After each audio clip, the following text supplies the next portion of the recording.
This is about trying to prevent compulsion or pornography addiction or whatever in children, trying to build that foundation. So we're going to get there, but it may not quite feel like that at first. So we'll start off. We already talked about me here. These are the three places I'm working with. Some of that's volunteer, some of it's not. Anyway, Parents for Purity is brand new. Pure Community started in July. So if you haven't heard about them, it's because two of those things are really new. This is the book. It's down there that we wrote when we were doing. Lucas and I were doing a presentation more on specifically fathers and sons, and out of that came this kind of book. It was sort of an accident. And then that's me. It's a lovely picture of me too. And so I'm an athlete. I do track and field at Glencoe, and I'm also a musician and a fisherman, as you can see. Okay, so we're talking about preventing compulsive pornography use. I don't want to spend much time on this because I don't imagine you'd be here if you didn't believe this was a serious issue. We're going to talk just a little bit, a couple of statistics that today virtually every kid sees pornography. Okay, so that's the issue. And they are not just seeing it, they're using it a lot. And that, we don't need to go into that. There's lots of statistics. This is different. This is a quotation when I was doing research for this book and other books. Someone here, I won't name the school, was going to a Christian area college. So these were homes that were from that kind of background. And this person said, every single male student at that college and most of the female students regularly use pornography. That was in 2011. And this person by this time was addicted to pornography. So this is here right now, this is happening, okay? Mm-hmm. And they didn't start looking at this when they were in college, all right? So I don't want to say anything more about that. But I want to say one thing we haven't talked about yet today. So far, everything you've been hearing about is mostly about Generation X and baby boomers. But millennials are a little different. Most people who are actually sex or pornography addicts in the older generations, us, were male. It's not true anymore. Okay, so there's some difference here. It was also true that most people who were addicts had either distant or absent, either emotionally distant or absent fathers. It is not true with millennials. Most millennials who are addicted have supportive fathers. Okay, that's a difference. Usually, you've heard this before, that very often, something like 80% of sex addicts were abused or sexualized early as children. That is not true anymore, unless you consider the pornography doing the abuse. And usually also people who were clinically diagnosed addicts, even though there's not really a diagnosis for it, had some other kind of co-addiction to it. And again, it's no longer true. So one thing I want to try to say is there's something different that's going on now than was happening before. Mm-hmm. Okay, why is this true? 21st century pornography is absolutely everywhere. It's not a surprise. It's also, you've heard people talk about, it's very violent. Selling the idea that sex is a violent thing was not as true before. It's much more hardcore and graphic. It grabs people's attention. It's one thing to see a naked person, it's another thing to see the kind of things people see online today.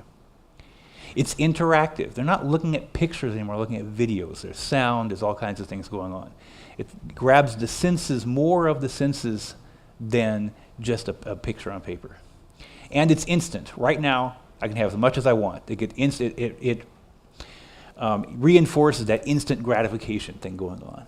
And lastly, it's endlessly novel. No matter how much a person's looking at pornography today, there's always something more to look at, more of it, somebody else, a different person I'm looking at, a different thing happening. And that creates this drive and curiosity. It builds that up. So this was not true before, when a kid would have a magazine or two, or even 3 or 4 or 5 or 6, and the same pictures over and over and over and over again. Not what's happening today. Every time I turn that computer on or that phone on, I'm going to see something different this time. And so what that does to the brain, I'm not a psychologist, but I'm just saying, just as a father, I knew that this was going to be an issue. And the reason is because I'm a pornography and sex addict myself. I started recovery 20 years ago. When Lucas turned 11, I began to realize I better do something, because what is out there today, I would have been eaten alive if I was 11 and had access to that. So I had to do something. I'd been in recovery forever, been to all kinds of counseling, so I knew kind of what to do, but you're a kid, you're not an addict, so it's not exactly the same. So we kind of tried to build this thing up, because I knew something had to be done or it's not going to be. And even though, like, I'm having this help with my dad, and even though I know some friends, I have some people at school or wherever they may be who aren't addicted to it, but I can tell, like, and they're also really open about it, but they talk about it, and they talk about, some guys brag about it even at school and things like that. And there's already some that are just, that's all they talk about, all they think about, and it's growing at an alarming rate in the people that I know, even like in high school. And so this is something for you guys to know, that for like helping your kids who are like in pornography, helping them like know that it's out there and things, for them to know that, or you to know that they are in the right home, that you guys are the right parents, you're the right kind of people to be talking about it, and that you can do this. And that I firmly believe, like with doing work with my dad, that it's the parents who need to be doing this, it's the father, it's the mother who need to be doing this, and that's the only way it's really going to actually work and affect the children the most. And one of the biggest things that we've learned talking to people is I give a little bit of information to get people's attention that this is a big deal, but I don't want to scare you. Okay, you can do this. Or if you're helping other parents get the courage, the number one message is not, this is terrible, it's going to destroy your kid. The number one message is, you can do this. Okay, I'm not a therapist, and I did it. Okay, and so that's, you can bungle around, it doesn't matter. Okay, so that you can kind of breathe and that kind of thing. Okay, so what are we preventing? Okay, this is, I want to explain what the problem looks like. Okay, so they're going to have access to porn somewhere. I don't care what. No matter what you do, it's going to happen. Of course, they're going to be aroused when they see it. Boy or girl, whatever, is going to create some curiosity and possibly, depending on how old they are, some sexual arousal. Okay? They're going to also feel better, whether they want to or not. If they had been anxious about anything, that's gone. They're going to have pleasure, some, even if it's just some chemicals going off in their brain, and it will happen like that. Okay? So that will, their brains will remember that. So what does that do? Well, later on, some stress happens. It may not be the parents fighting. I'm not trying to paint a bad picture of parents, but something's going to happen. And somewhere in the back of their mind, they may not be aware of this at all. They're going to remember, hey, I remember when I looked at that before, and I felt better, but they were also sexually aroused. And this repeats over and over again, because no one's talking to them about porn, and they're going off and looking at it, and they don't see this pattern of every time that something bad happens, I'm looking at porn, and feeling better and sexual arousal become equated and linked together in the brain.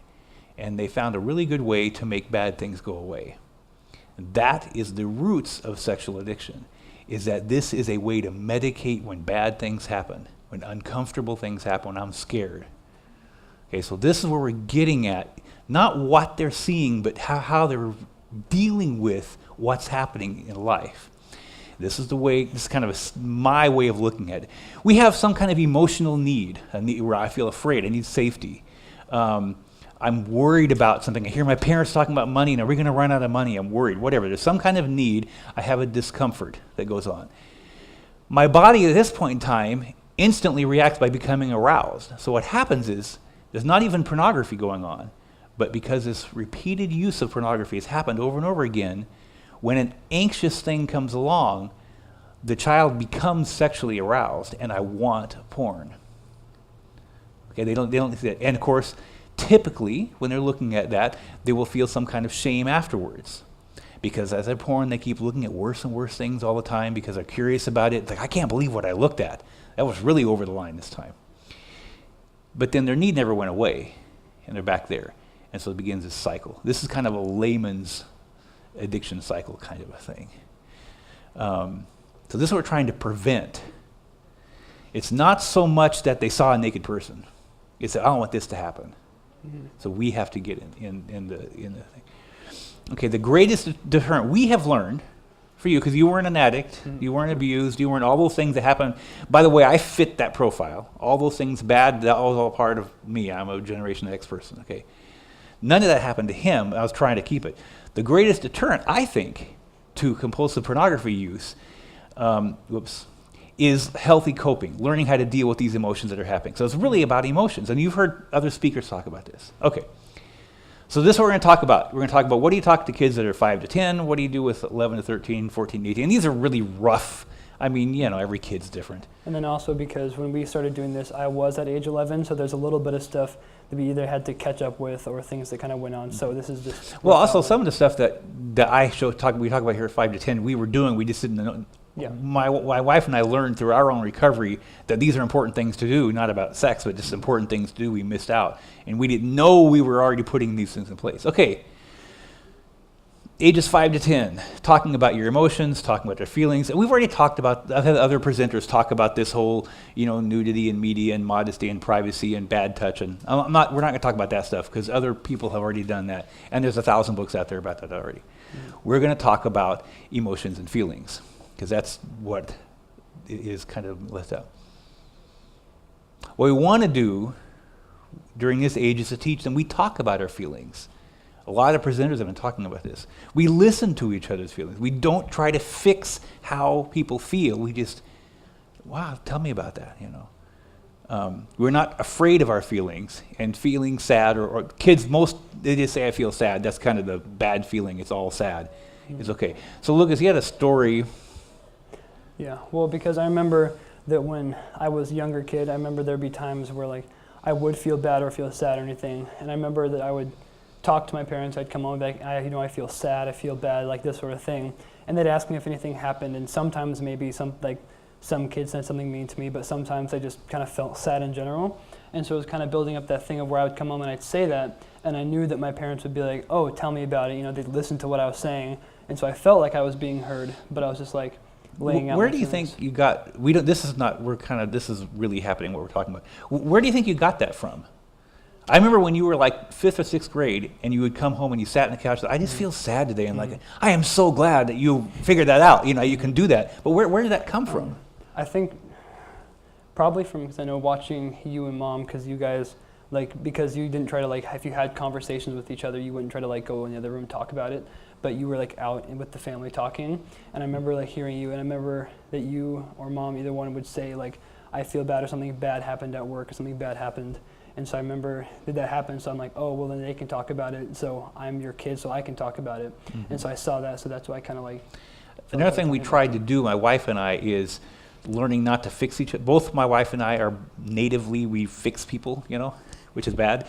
So we learned to just tell me about your feeling, and that sounds terrible. I'm not going to try to fix it. Well, you should do this, and so we tried to, and one really cool thing is he has an older sister too, is when one of us was feeling bad, our kids would say, okay, if you're feeling bad, then that's fine, but, don't try to mess up the whole family, don't try to get us all on it, so we successfully taught them that we're not going to fix each other's feelings, and you don't need to fix mine if I'm not feeling good. You can listen to me, so that was important. If you have questions, you can ask too, by the way. Ages 11, okay. It may be before age 11, before you have to talk about, you mention that pornography exists. It depends on your kid and what they're exposed to. In your case, I was a little chicken to talk about it. I wasn't sure about it yet. But when you got to when you literally turned 11 and say, I cannot wait anymore. We have to talk about this. But there may be kids, I hear parents say their 6-year-old someone showed them pornography. So this, whenever it happens, you got to talk about it. But at some age, when you think we need to talk about this, they're going to see this pretty soon. So do you remember the time when I first talked about what pornography was? Yeah, we were outside working in the backyard. We were doing gardening or weeding, I don't know what we were, something. And I remember we were sitting there and you started kind of slowly, I could tell you were feeling awkward about it too, but you started talking about pornography and getting these feelings and wanting to see it and all this kind of stuff. I remember the whole time I was not only was I grossed out, because I'm but I felt almost offended. Why would you think I would do that? I felt I'm not going to look at that. That's absolutely gross and disgusting. I'm never doing that. And so I just do it. It's just a terrible, I'm what? So the thing was, what I was trying to tell him is that it's normal to want to see pornography. We're built that way. Our bodies, there would never be children. We would never get married if there wasn't a sex drive. It's coming. But you're also going to hear your friends talking about this. And and you hadn't somehow. I think I'm not quite sure how it's even possible, but then I talked about my first experience with porn, and I'll explain that, do that later. And then it's important to say, and I wanted to look at it. You know, that is important to admit. You know, of course, maybe some parents wouldn't want to look at it, but it doesn't matter. You need to be honest how you felt about that. Okay. So what we said is that you're going to want to look at pornography too. And you were like, yeah, no. Yeah, no. I refuse to. And I said, if you see pornography, we need to talk about that. I want to hear about that. If some friend shows it to you when you go to their house, we need to talk. So we started those kind of conversations. And part of this was, you're old enough now that we're going to start talking about adult things. We're raising you kind of up to our level as parents, and we're going to begin talking about some things because you're getting there. Okay.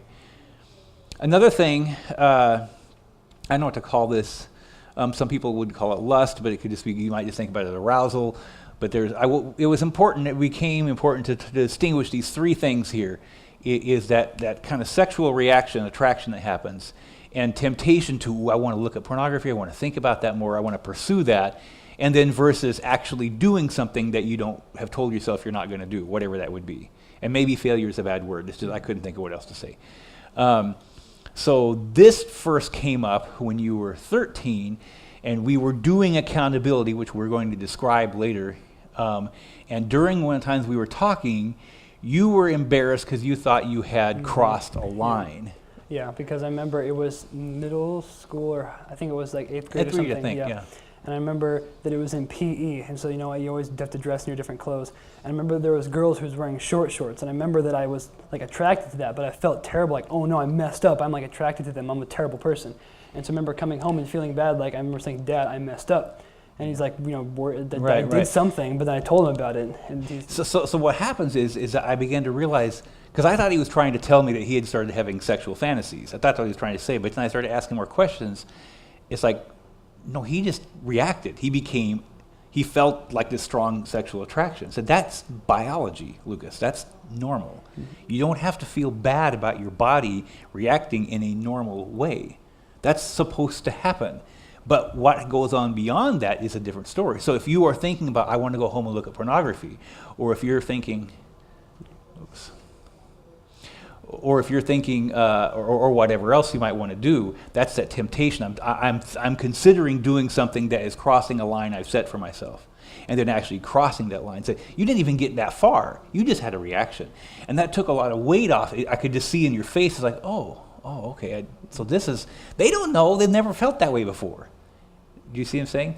And so this is the kind of thing that parents don't think of to talk to your kids about. And so we began to analyze, as we would talk every week, is this experience you had, what was that? Was that a biological reaction? Was that you were feeling tempted to cross some line, or did you cross the line? Where did that feel? And not that we're judging anything, but to help him distinguish. And quite frankly, it helped me distinguish things, because I'd never really thought about it that clearly myself. I am a man, after all, and I do have hormones. And so I hadn't really broken it down. It's funny, when you have to teach somebody else, you begin to realize, even in yourself, these things. We talk weekly. Now, I know that the presenter I saw talked about it can be kind of, and yeah, we do the kind of whenever the teachable moment comes or whatever. But I'm like, this is going to, if I don't purposely, we're going to talk about this every so often. We did not do that quite as often with my daughter. But I just knew I was a teenager. It's like, this is never going to work if we don't have a pretty regular time. So we talk on Thursday night after school. We both do. So we'll get into that in a minute. So, I said I'd talk about this. Back when he was 11, I talked about him, told him the first time I saw pornography. I talked about what I saw, not graphic, but what am I talking about? You say the word pornography, what does that even mean? And how did I feel? Now, I did not do this next part, but I would have if I would have thought of it, is to show them a picture of how old I was.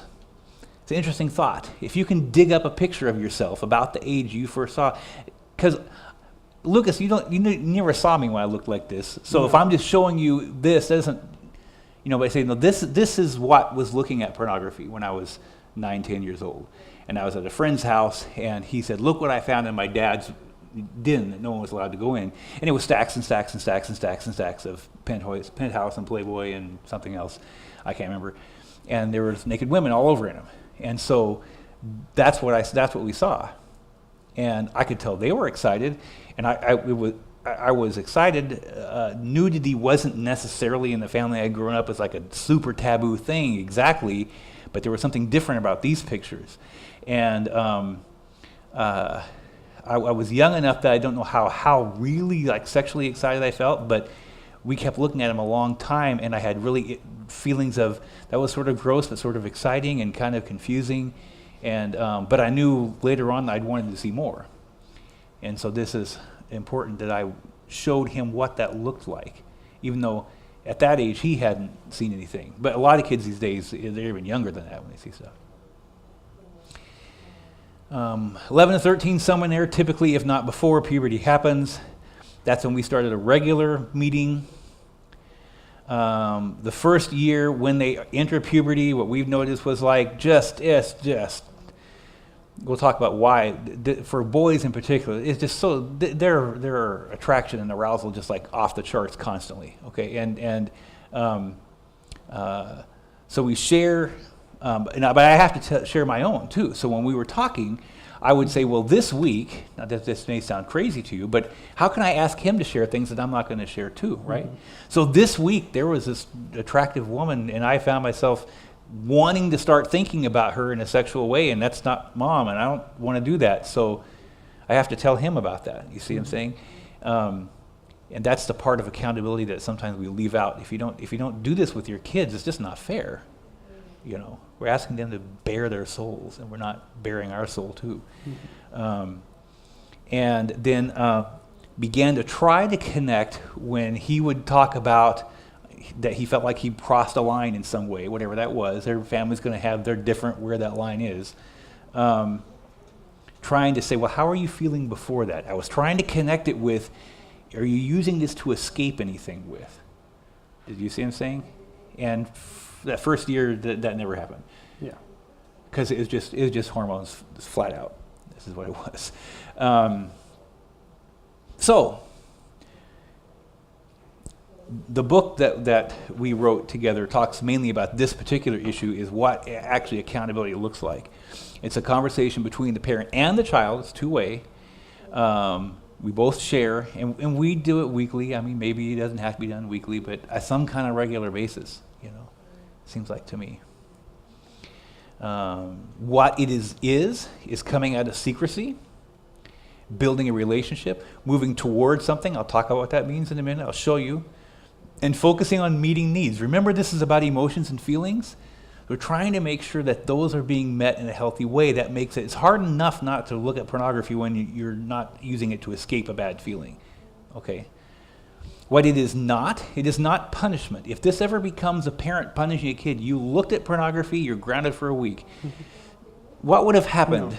No, because I remember the first time that I told my parents about when I looked at pornography, because I felt really bad. I felt like, I did this terrible thing. And I remember, because we had already been talking a little bit about it, so I knew it. But I remember feeling like, oh, is he going to punish me? Is something wrong going to happen? And like I was feeling like really like anxious about it and getting like so worked up.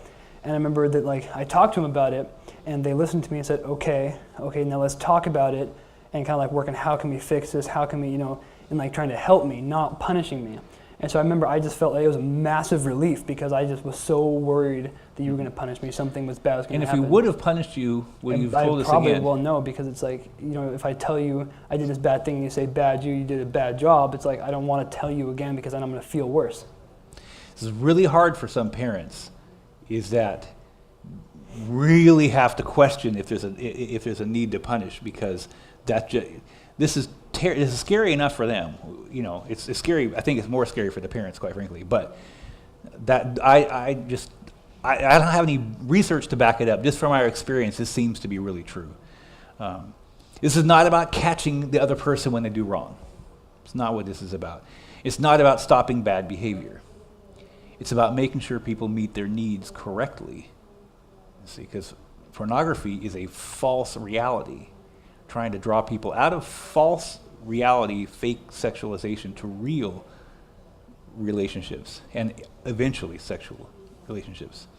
This is what accountability line looks like for us.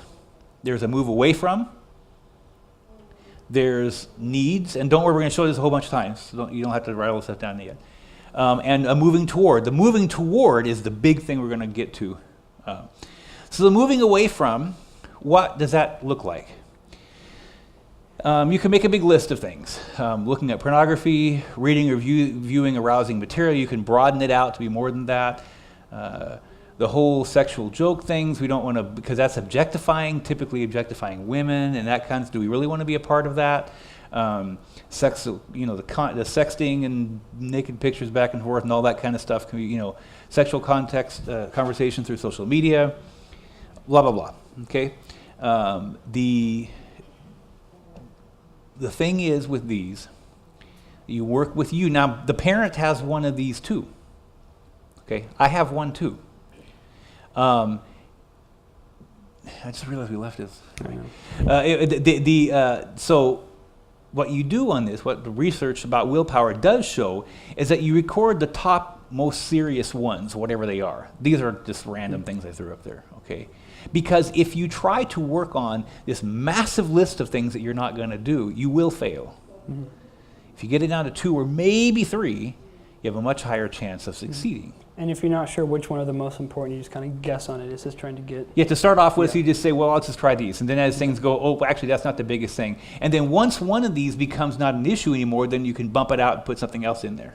Okay? And eventually you begin to work on just like character traits. They're not even about sexuality necessarily at all, But this is this same technique helps you work on a whole bunch of stuff in life. So we got to move away from. The next thing is, so what are my needs? Now, Dr. Mark Laser is a leading, like Patrick Carnes, is a leading therapist in sex addiction. And he says these are the top 7 human needs. Sometimes my brain works backwards, and it's easier for me to say, well, my need is to not feel like these things. And so this is my list of things. They can be any list you want them to be. It doesn't have to be these. But you and your child try to figure out what are the most important needs to have or to not have. When you were 11, 12, 13, this was just like foreign language. You're like, what are you talking about? You knew your feelings, but we just had to do the best we could. You were probably 14 before this started to actually make sense. Yeah. Okay. But we didn't stop trying. Okay. So you pick 2 of these, just 2. These are mine here, these particular needs, to be wanted and to be heard. Okay, that's the most important thing that I feel hurt the most when these don't happen.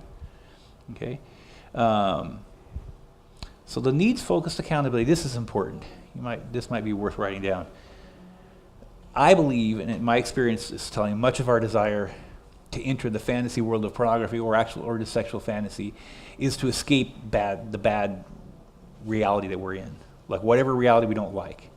It's a really good way to escape because boy. Dopamine is just a powerful drug, man. It really makes you feel better right now. Okay? Our job as parents in this particular area is to help our children stay in the real world and use real relationships to ease emotional pain. We don't want to rely on this. We have a whole generation of people under 30 years old who are using pornography to deal with life. That's their crutch. They may not be full-blown addicts, but that's what they're doing. They have a hard time relating to each other. They have a hard time getting married. They have a hard time finding a boyfriend or a girlfriend sometimes. It's kind of a mess. My daughter's 20 in college, and this is like ridiculous, the things I hear. How did you move from like your first experience with your dad, and you're like, oh, this is weird, this is gross, to having him share things about his own experiences where you felt comfortable? It was like this thing talking back and forth between him, just like talking about feelings, and because I kept talking and talking, I felt more comfortable doing it, and so it was really just like doing repetitions and getting used to the feeling of it and just being more open and understanding with the help of my dad, knowing that I wasn't going to get in trouble if something bad happened, knowing that he's going to understand, or at least he's going to try to understand. And so for me, it's not really. It wasn't hard for me to do it. I think it was better because it was hard, maybe harder for my dad or my mom to do it because it was like they were doing the work of accepting and understanding it. What shocked me was, and there's some things we're not going to tell you that we talked about because they're just a little too personal, but he would come to me with things that's like, whoa, my gosh, you're telling me that's way more information than I want to know. But the information is like, once they realize it's safe, they will tell you everything. Mm-hmm. And, but it's just like, is this okay? Is this normal? And they'll, there it is, you know. But it's the parents, it's not the kids. But yeah, it just takes some repetition, and they, yeah. So a few slides back, you said you didn't get this until maybe age 13 or 14. Mm-hmm. Well, part of the part that he didn't get, if I understand right, is understanding his own emotions and what is going through his life. Well, yeah. Through the initial 11 years old, yeah, you know, we don't get all that Mm-hmm. emotional connection, needs. Mm-hmm. But yet you've been doing it for 2 or 3 consecutive years, building new trust. Mm-hmm. Mm-hmm. Now he knew, hey, wait, something going on in my life. Mm-hmm. Yeah, I can identify with what's going on now. Yeah. This is what Yeah, we'll tell you. Well, I will share in a minute the story of when that started happening. It's kind of exciting. Okay, so what we're trying to do is to move out of fantasy. When they have need and discomfort, they go to relationship. That's what we're aiming for. It's all about community. It's about relationships. And quite frankly, this generation craves relationship because they've experienced so much false relationship through Facebook and all this stuff that real people, they don't know how to do it very well, but they really want it.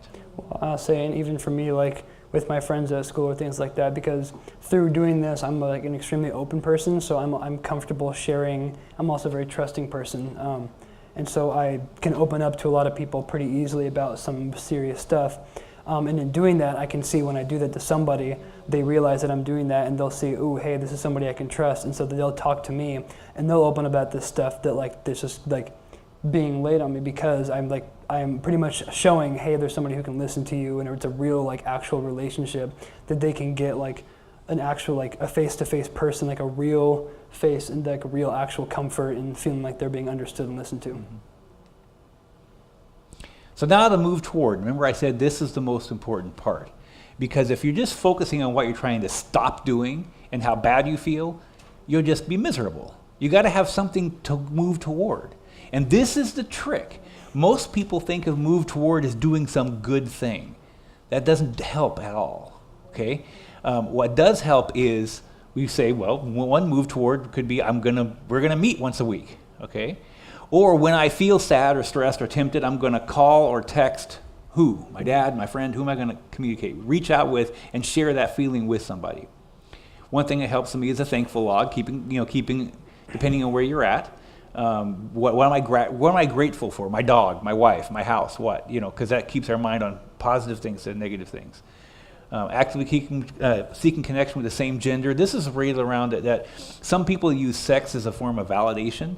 Is that both girls and boys, like I'm seeking my validation as a man or as a woman from the opposite sex, which is impossible. I get my validation that you are a man from other men, not from women. And likewise, women, I get my validation that I am a woman from other women. The sex thing, our society's really twisted that. And so Lucas spilling all his problems on a bunch of girls isn't going to help him anything. It might be fun to do because they all pay attention to him, but it's not going to help him feel like I'm being heard by another man that gets this. You see what I'm saying?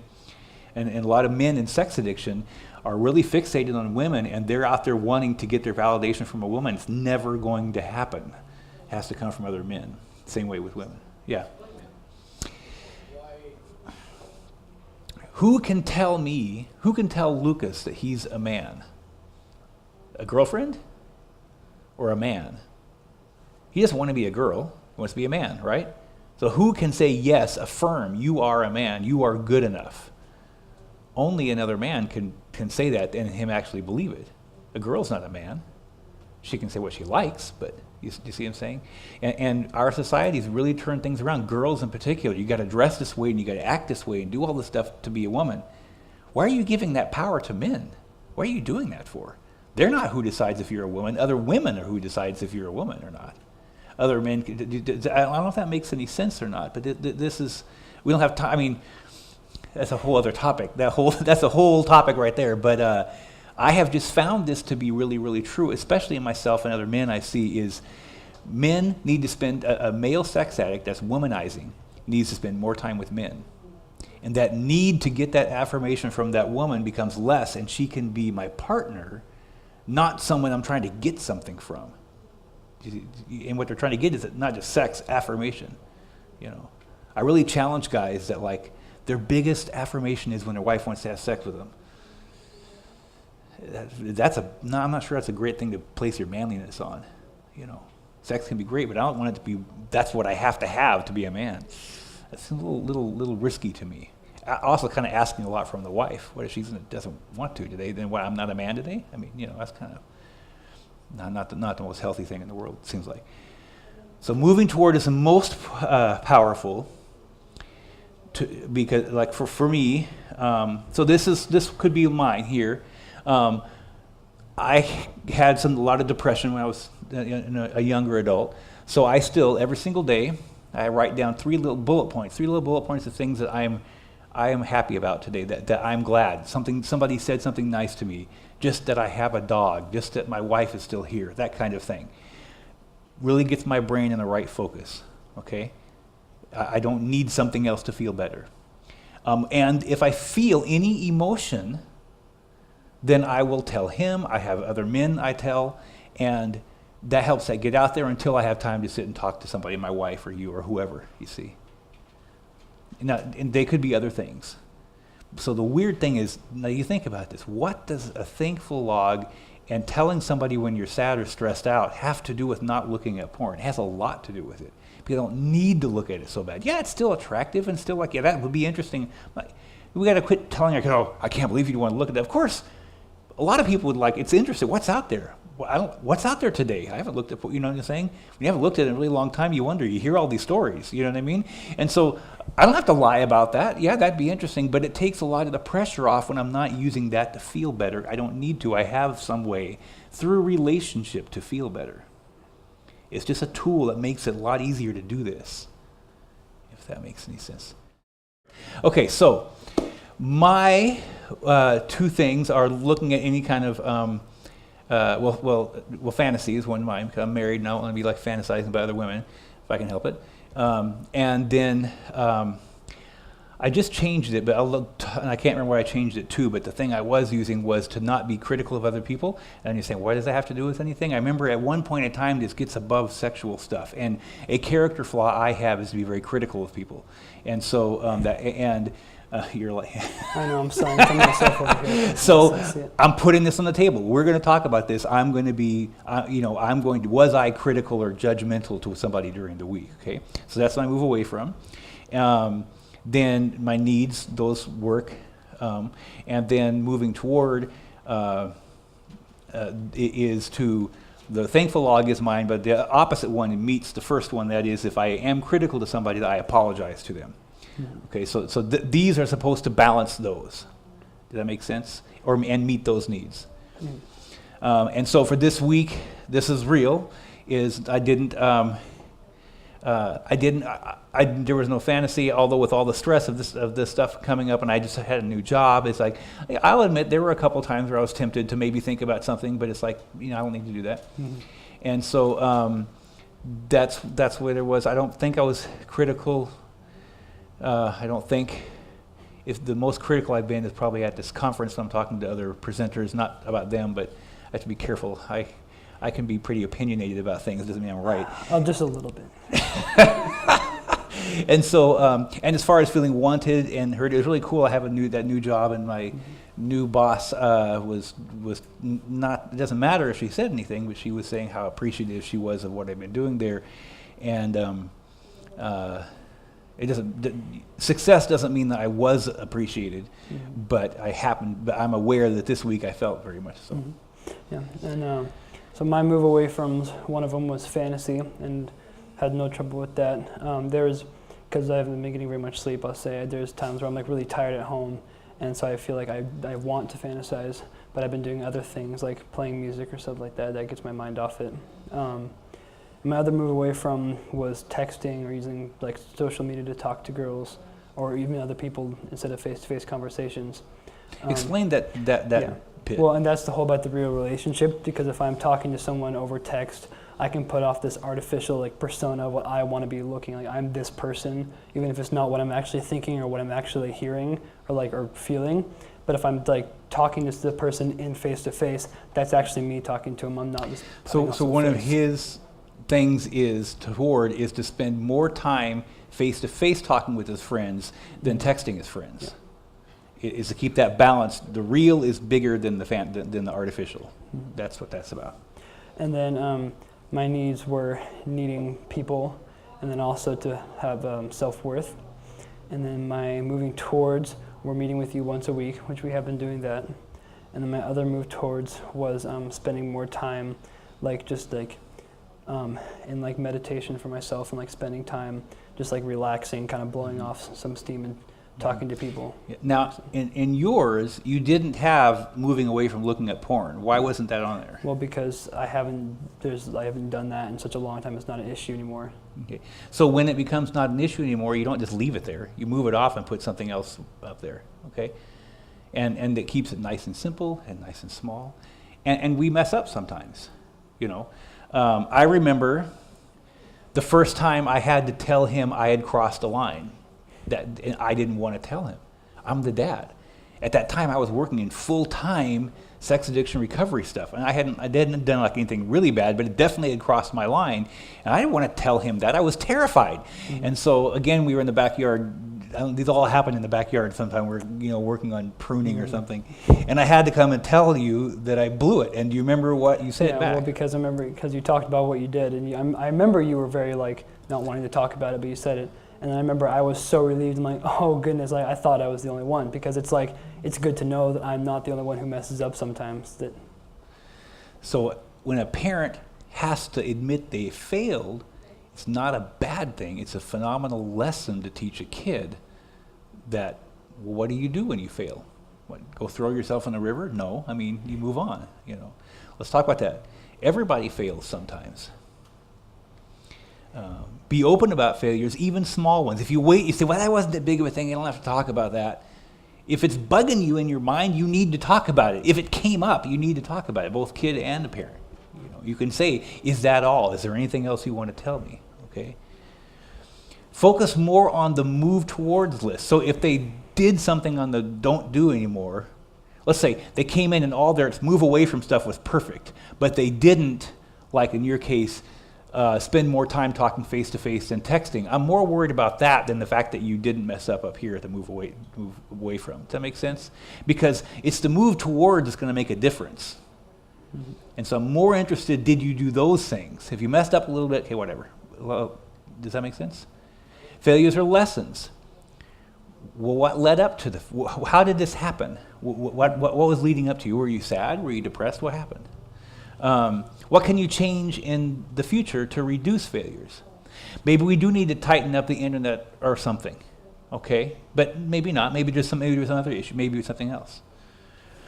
Failure does not cut us off from love. We cannot act in anger when we find out our kids messed up and looked at porn.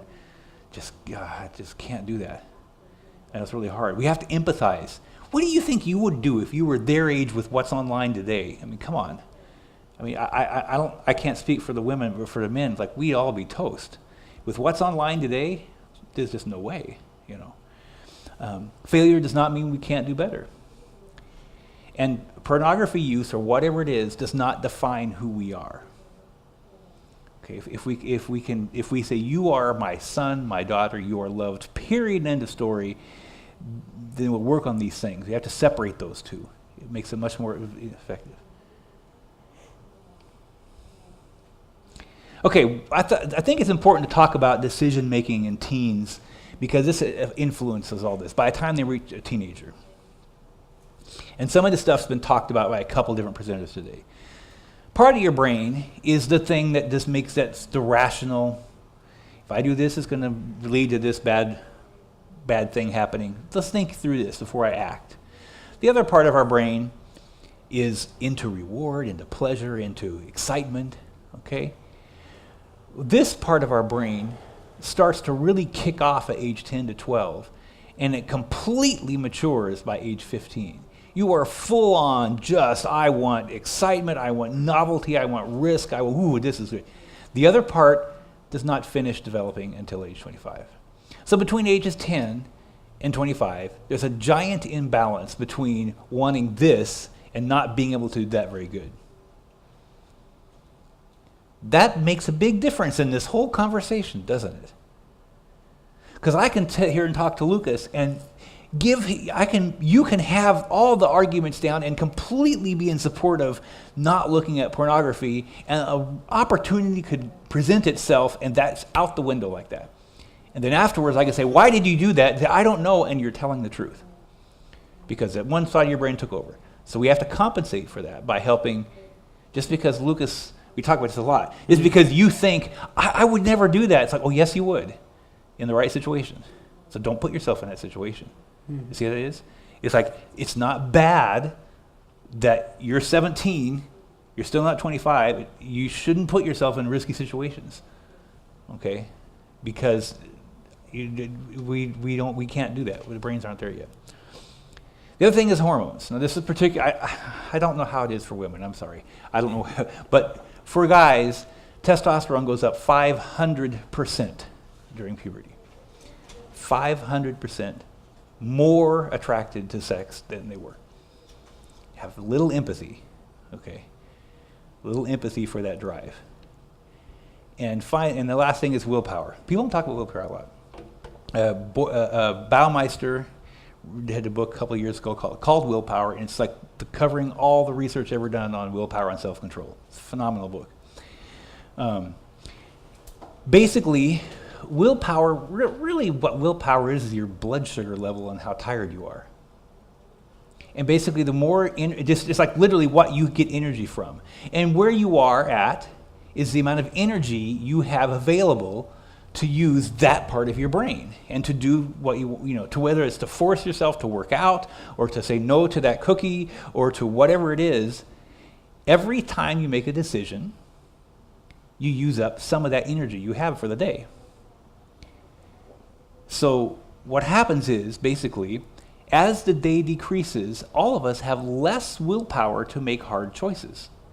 And this part of our brain takes over as the willpower gets down, for all of us. And when our willpower is low, you can tell because people start acting irrational, they're irritable, and they're impulsive. All of us. It's not just teenagers, all of us. So for me, but also for Lucas, is he needs to know all this stuff. Mm-hmm. So that when we're doing our accountability and you say, well, where are you going this week? Well, I'm going wherever. It's like, is there going to be a situation that something bad could happen? And well, let's think about this. What can we do to make sure that you're not putting yourself in a bad situation? For example, one of the things we talked about is at night, when people start going to bed, we're not on the computer. Mm-hmm. Because there's just no willpower left to say no. We have accountability software and we have some blocking, but we're trying to train you to, like, you're going to be leaving next year. And you can do whatever the heck you want to with your computer. So we're trying to let you be more in control of what happens with your computer and teaching you. I'd rather you screw up while you're at home than when you're gone. So anything you want to say about any of this stuff? I don't know. So look at these three things here. So teenagers are geared towards reward. They have a high drive for sex, and when their willpower is low, because teenagers get lots of sleep, right? Don't they? They always have plenty of sleep, right? So this is what you're faced with. So again, a lot of this is just we have to have some empathy with them, realize that they're in an impaired state basically their entire teenage life, and we have to.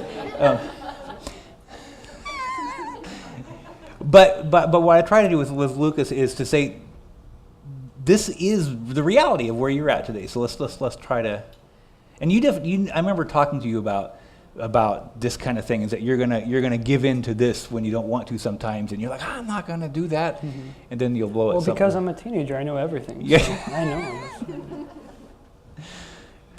There is. I'm not gonna go off on this a long time, but you're gonna have to. You can't have any kind of device that will attach to the internet without something on it to help out your teenagers because of that stuff we just talked about. These are a couple, there's a bunch. I think I've seen other people have handouts. It's not fair to expect a teenager. However, I have stuff on mine too.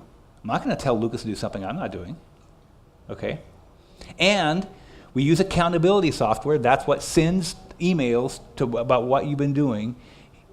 I just turned it off, forgot to, but he gets mine too. He sees what I'm looking at too. It's not fair to say, I get to see everything you're looking at, you can't see what I'm doing. That's not fair. Okay. My goal as a parent is to set up to where Lucas, when he leaves next year to go to college, that he's ready to do this. He'll still have people that he does accountability with, I would hope. And it will be up to him whether he wants me to keep getting his accountability report on software computer or not. I'll still be willing to send him mine. But I'm trying to get this up so when he leaves, because remember, 25 years old is how old people are when their brain kind of equalizes out, not 18. So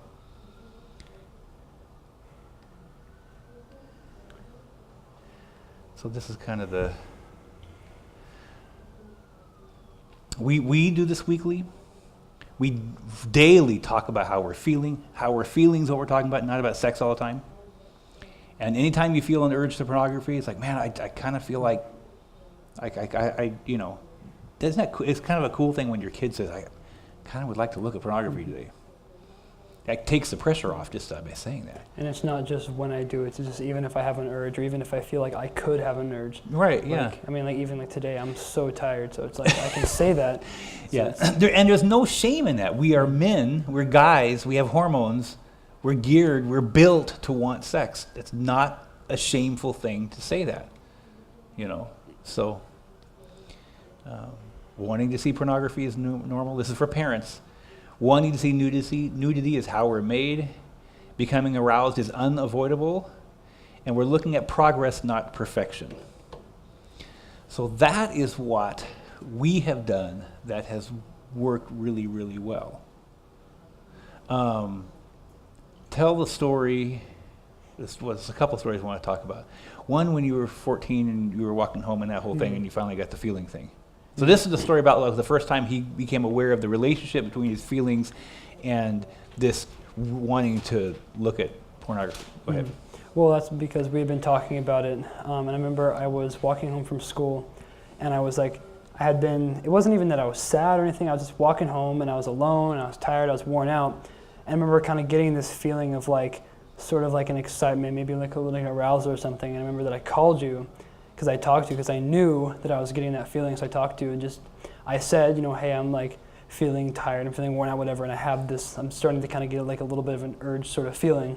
And so then you said, okay, we kind of just don't remember if you asked why, you just said okay, and we could listen to it, and then we kind of morphed the conversation just talking about something random. It was just a fact that I told you. And then about you it. discovered that there was a pattern of, this is when you were a freshman in high school, and it's a long story, but he has a pretty long walk home. He can't, that's a long story. They moved the boundary of schools, and we had to get him to stay in the school, but they wouldn't let him use the bus, so he has to walk this big long way home. Anyway, whatever.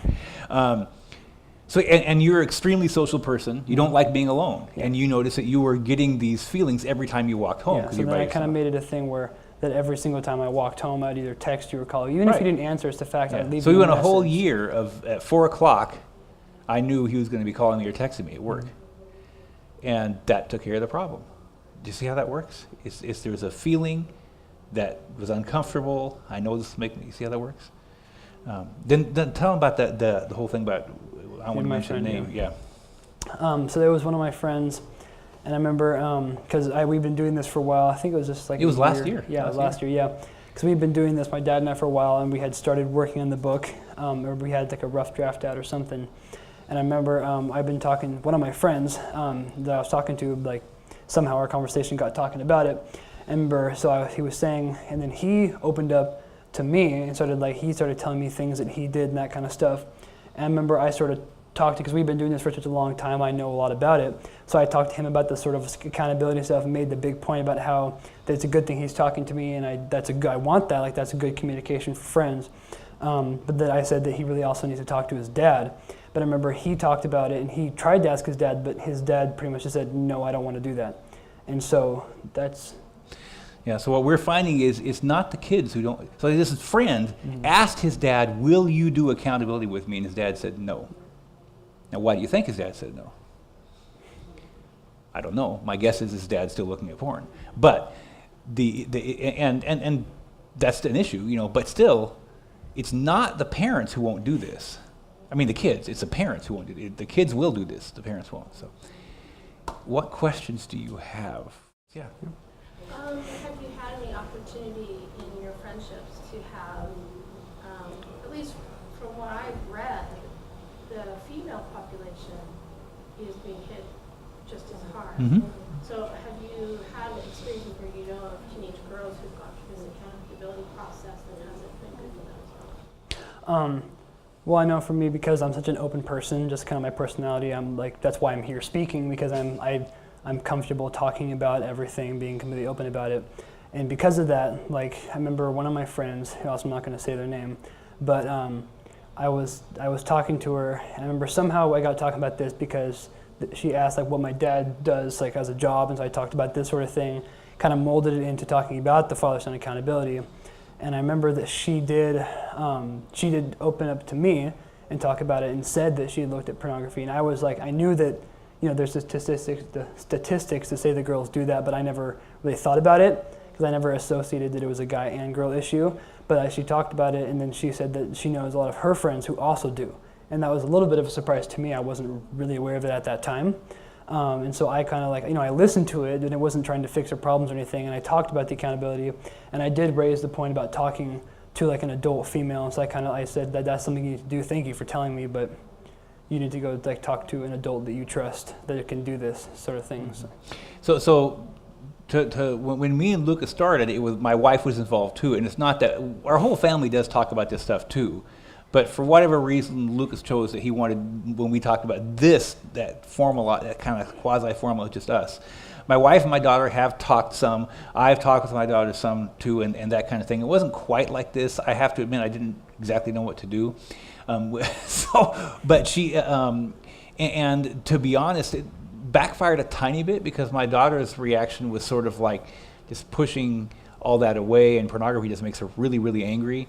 And so she's having to come to kind of like, well, all guys are that way, I don't want anything to do with any of them, and then kind of having to relax and like say, okay, not all guys are bad, you know. So she's sort of in that place, which I feel like I messed up a little bit on, but you know, we're doing the best we can, but with that. But I think, so I can't say exactly what that would look like, but I've heard a lot of other presenters and people talking about, I think again, feelings, and what are you feeling, and what are you attracted to, why are you interested in that guy? Well, let's talk about that, you know, and you saw some pornography, so tell me about how that felt. Here's one thing I've noticed. I don't know how it's true with this, but because I work with a lot of recovery stuff, and most of the women involved in that, they were spouses of men who were addicts. I do know some women who work with women addicts themselves, you know, but while men of any generation can relate to a boy being attracted to pornography, I have met some women who just can't understand why another woman would want to look at that. And so what concerns me is if you have a mother and a daughter, and the mother has a much more harder time relating, why would you want to do that?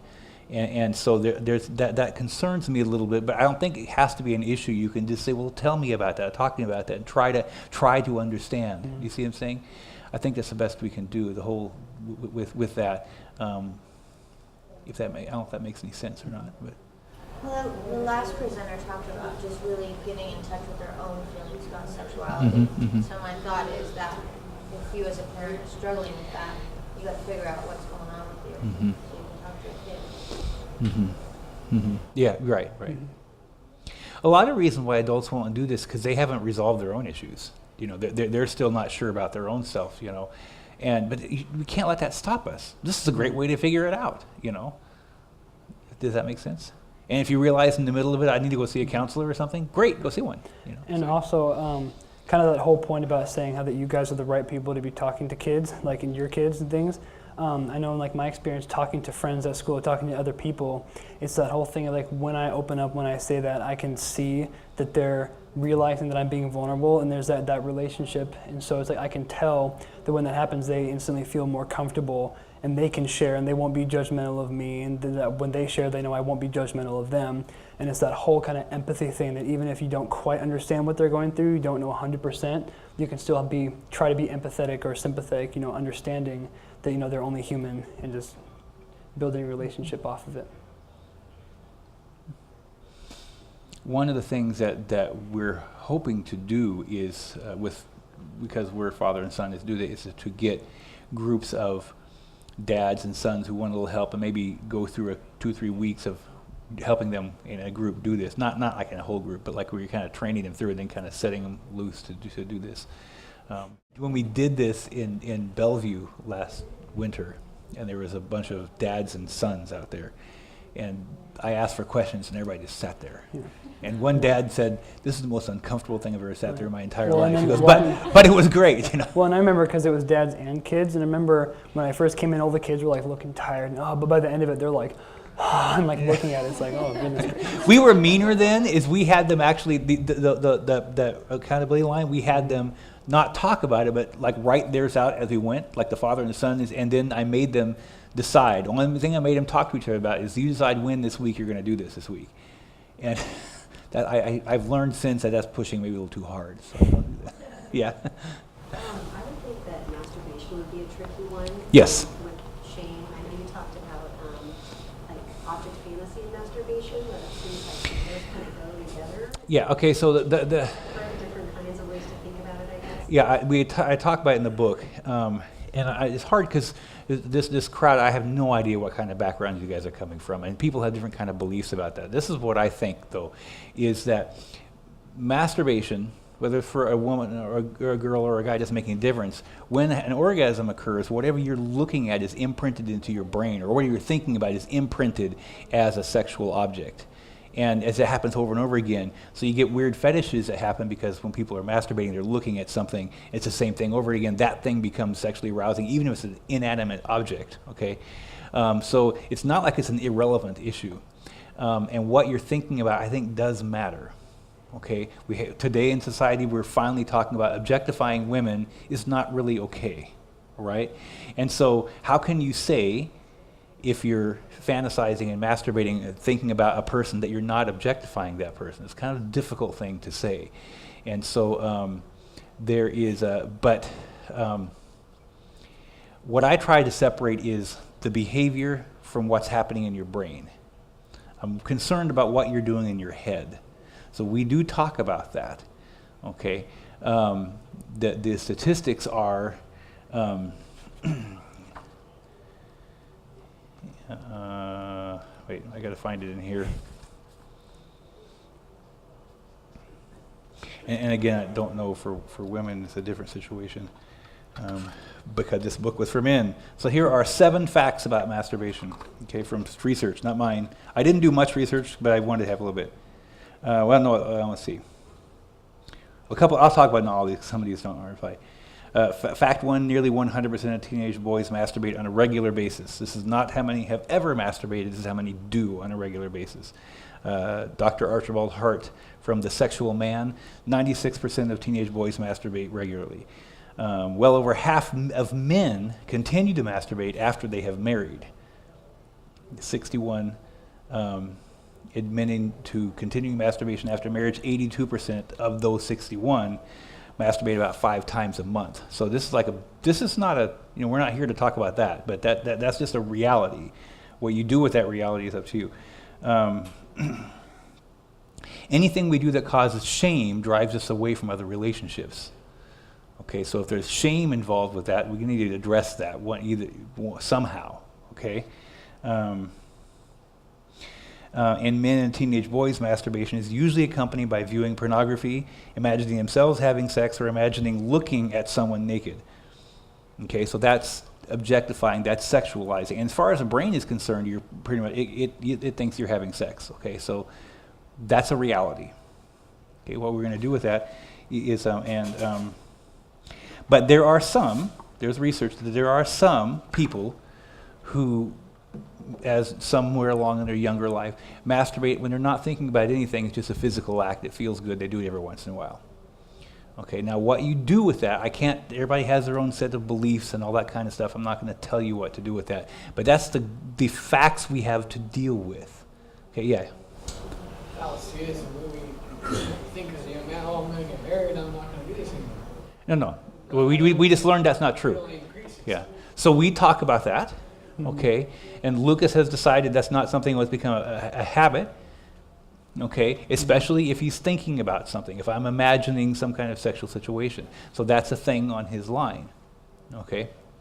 And I'm married, and I choose not to be masturbating and thinking about somebody else. Even if I'm thinking about my wife, it's probably going to be about something in some scenario that wouldn't be interesting to her. So that's kind of like I've got wife A and wife B, you know, and not trying to do that.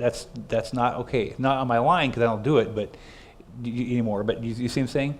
So we do talk about that, but I don't want to try to tell you people what your family values have to be. I could be that way. Okay. All right. That's it. All right.